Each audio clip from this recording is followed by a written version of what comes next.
Adventureverse Mission Editor User Guide. Let's have a look at defeat quests. So I've set up a little space level here.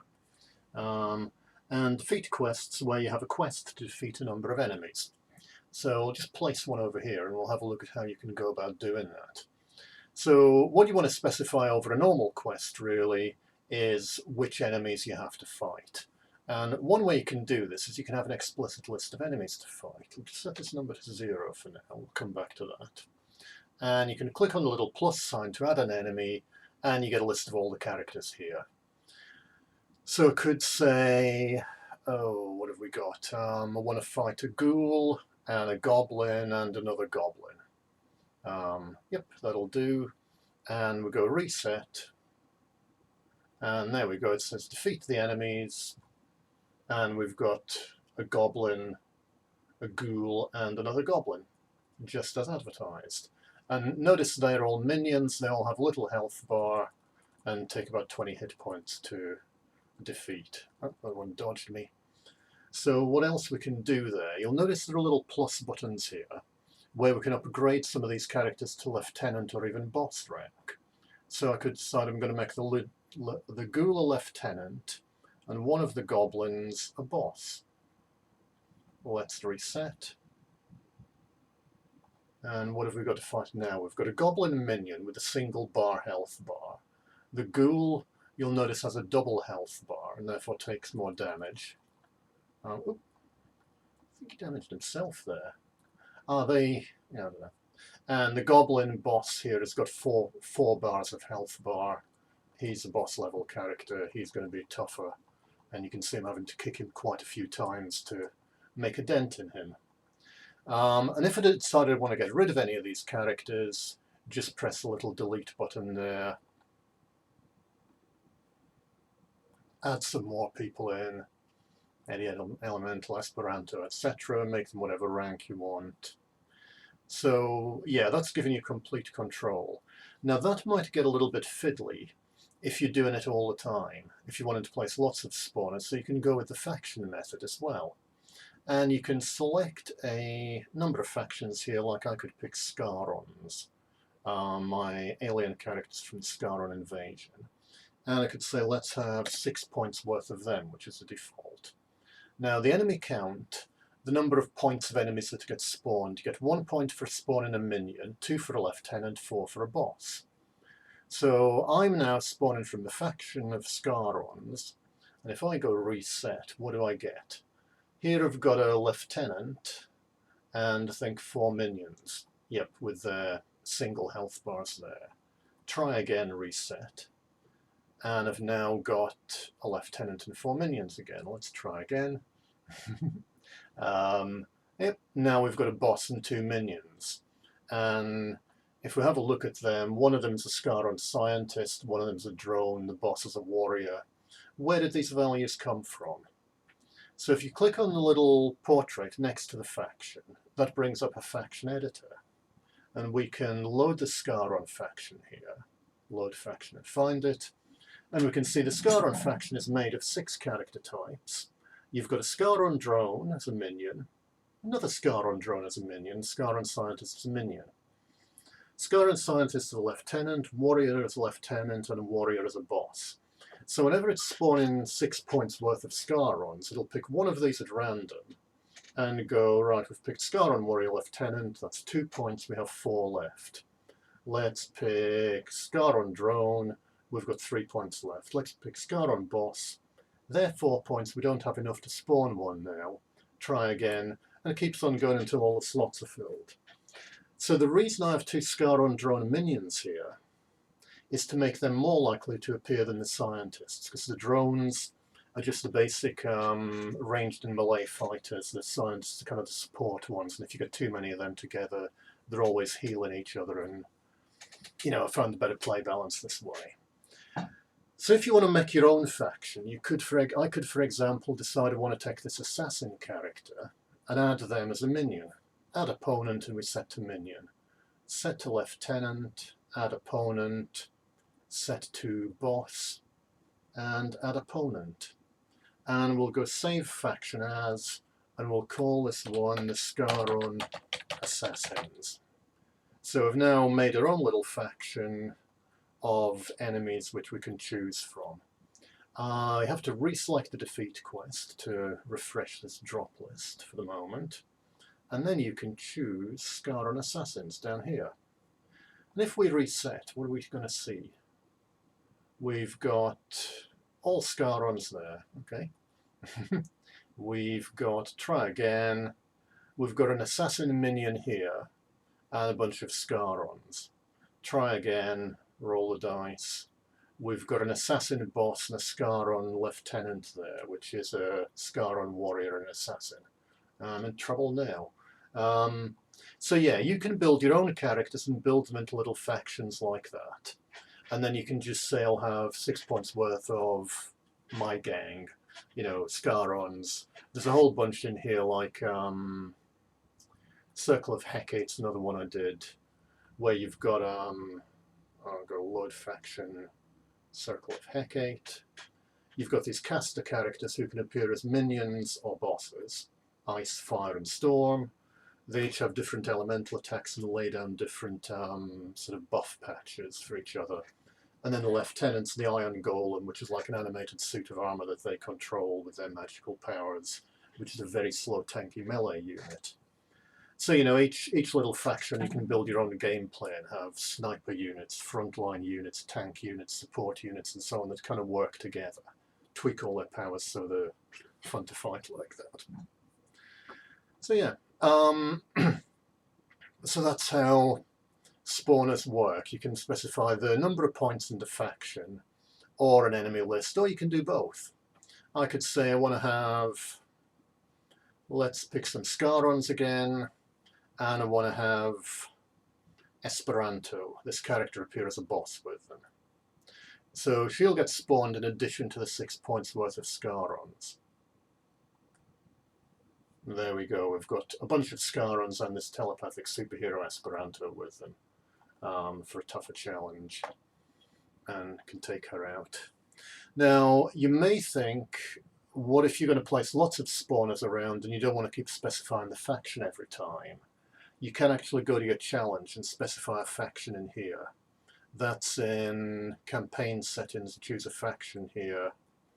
Let's choose, say, Goons, which is a faction with just minions, I believe. Goons are just sort of a basic minion in a trench coat, kind of, you know, gangster noir type of character. And then we can place a defeat quest which doesn't have a faction specified.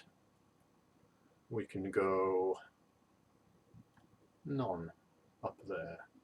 Reset. And we've got and spawned 6 points worth of goons. So that can be handy where you're saying, you know, the default enemies for this level are the goons or the Scarrons or whatever. And you can just go and place another defeat quest over here, which is going to have more goons and so on. Just illustrate with this one actually, another feature. In fact, I think I'll delete this one here. So this one I've just placed is now going to place 6 points of the default enemy. And if we reset, there they are in a room over there, unable to see me. What I can do is I can tick the ambush button.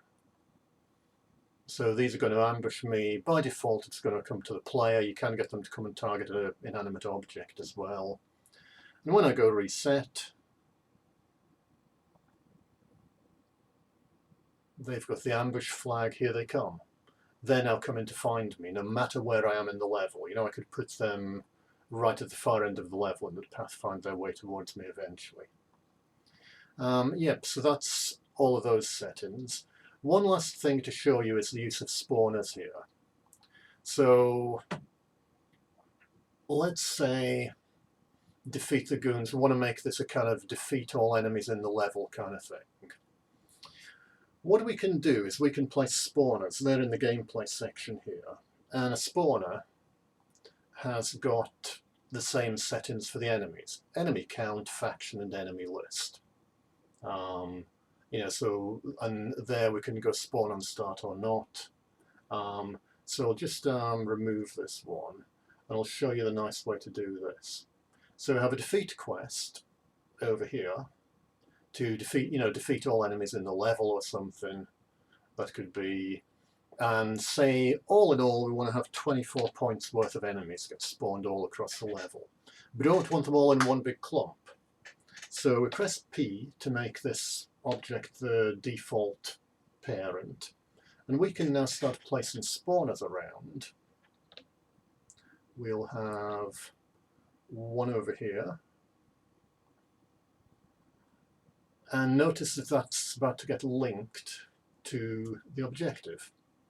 The objective's got an array of spawners here, the defeat quest rather. It's now linked to defeat quest 1A. We could have another spawner over here, and each of these spawners is creating 3 points worth of enemies. We could make this one, leave that one 3. We'll maybe make this one over here have 5 points.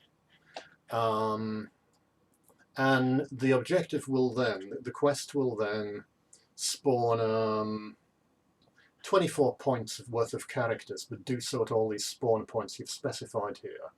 So the level will now be populated with enemies. What are we up to now? 1, 2, 3, 4, 5, 15, and add an extra 2, that's 17. Place one in here, we're at 20.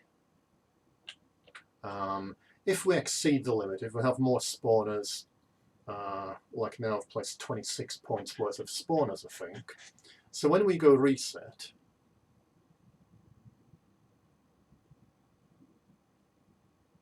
it should spawn characters, defeat the goons. Where are they? Some over there. It should spawn them all on these spawners, and we have to defeat them all, travel through the entire level to get them all. Here we go. So here's some, give them a good kicking. Once again, you can hold down Alt and press the little X button to kill a character, like that, if you don't want to go through actual combat. Oop. Sometimes they run away. Maybe they should pause. Yeah, there we go. So you can see we've defeated a few of them now. Hold on a minute, have I?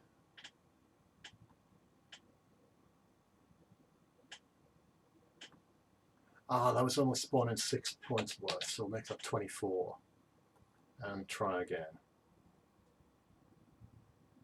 Yep, so what I illustrated there was that you can use that to spawn a group at random location somewhere. But if you do it like I've done there, you can now see that there are enemies all over the level.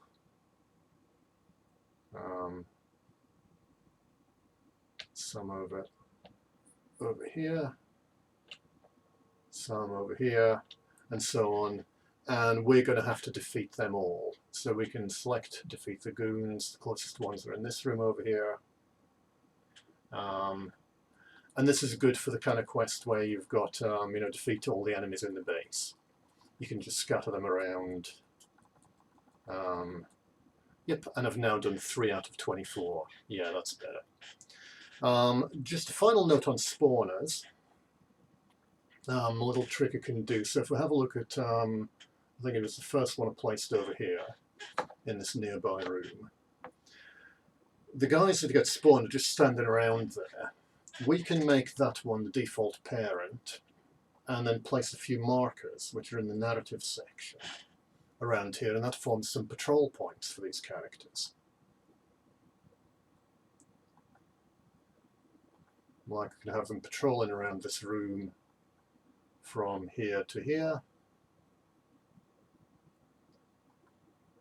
And we go reset.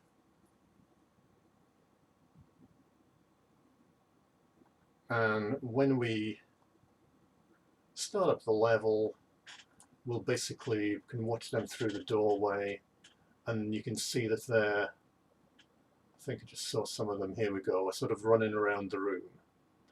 They're running around in unison because in that spawner we had patrol speed of 1 and reverse percentage of 0. That's the percentage chance every time they get to a node they'll turn around. So if we make that reverse chance 50% and go reset, we'll find them now kind of mill around the room not as a group. You know, so if you want your enemies to patrol in a kind of military fashion, leave that at 0. If you want them to just kind of run around a bit, you can see some of them have reversed, some of them are going the other way. The patrol speed you can set to 0.5 instead of 1, and they'll walk around at a more leisurely pace. Yeah, so that's a way to add a little bit of kind of life to your levels in that way. And you can place those spawn points wherever to have groups of guards who are patrolling around the base, you know, across the whole base from room to room if you like. Yeah, so that's objective defeats, factions, and spawners, basically how to get enemies into your level and how they all work.